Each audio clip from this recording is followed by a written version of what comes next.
ask Patrick Henry to speak to you with a few words from his wisdom. Thank you very much for the opportunity to be here with your kids today. You know, one of the things that we talked about with Mr. Jefferson was the Declaration of Independence. And I think it's important that we remember part of the Declaration that says, we hold these truths to be self-evident, that all men are created equal, that they are endowed by their Creator with certain unalienable rights, that among these are life, liberty, and the pursuit of happiness. That to secure these rights, governments are instituted among men, deriving their just powers from the consent of the governed. What it's saying is that these truths are obvious, that all men, women, boys, girls, no matter what color, no matter what their religious beliefs are, no matter whether we agree with them or not, whether we like them or not, all men are created equal. They're created by our Creator equally. None of us are better, none of us are worse than any other. In 1776, on two occasions, I guess, July 2nd and July 4th, on the 2nd we declared our independence. The resolutions put forth by Richard Henry Lee of Virginia were ratified, were passed by Congress. We declared our independence. John Adams actually declared that July 2nd would be the day that we celebrate with fireworks and all the celebration that we now associate with the 4th. The 4th was the day that the document was ratified. The document that we know as the Declaration of Independence was not signed that day. It took months for all the signatures to ultimately be affixed to that document. But we declared our independence from the government of Great Britain not because we were rebels or revolutionaries, but we did it because we were being wronged. We were being treated illegally by the government of Great Britain.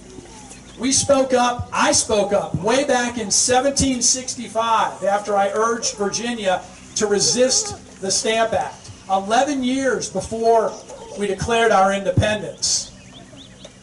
Thomas Jefferson would later refer to my resolutions and my actions with the Stamp Act as giving first impulse to the ball of the American Revolution.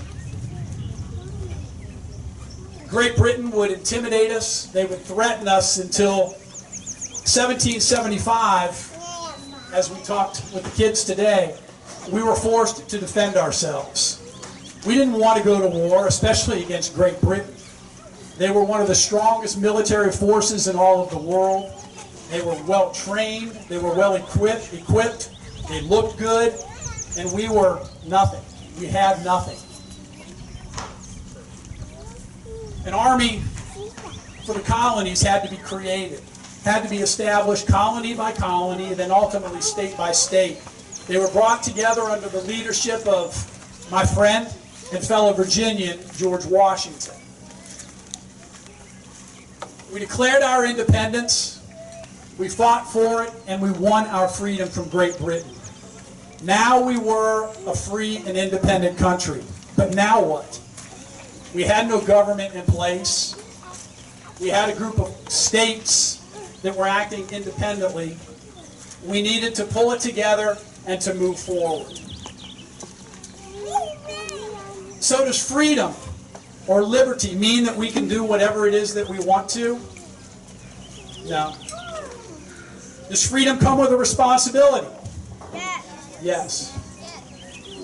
We, the members of Liberty Camp here in Lake County, we declared our allegiance to the United States of America. We recognize the God-given rights of life, liberty, and the pursuit of happiness. We kind of pledged ourselves to be active citizens of this great country, recognizing that they are the future leaders of our families, of our communities, of our churches, of our country. Our independence, our freedom comes with a responsibility. These are some words that I included with my last will and testament. I said, whether this proves to be a blessing or a curse depends upon the use our people make of the blessings which a gracious God has bestowed upon us. If we are wise, we will be great and happy. But if we're of a contrary character, we will be miserable. Righteousness alone will exalt us as a nation. Practice virtue yourself, and in thy sphere of influence, encourage it in others.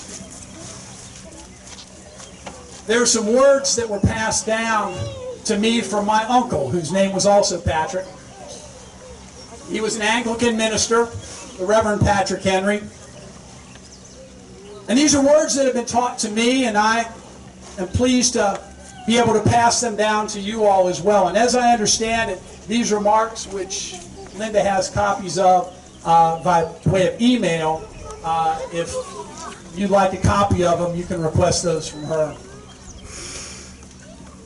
But if we listen to that last paragraph that I said about whether independence proves to be a blessing or a curse, or if we listen to this next section, which is just a couple of sentences, I think that we can make a big difference in our communities and ultimately in our nation. If we're looking for a secret to success, I think this is it.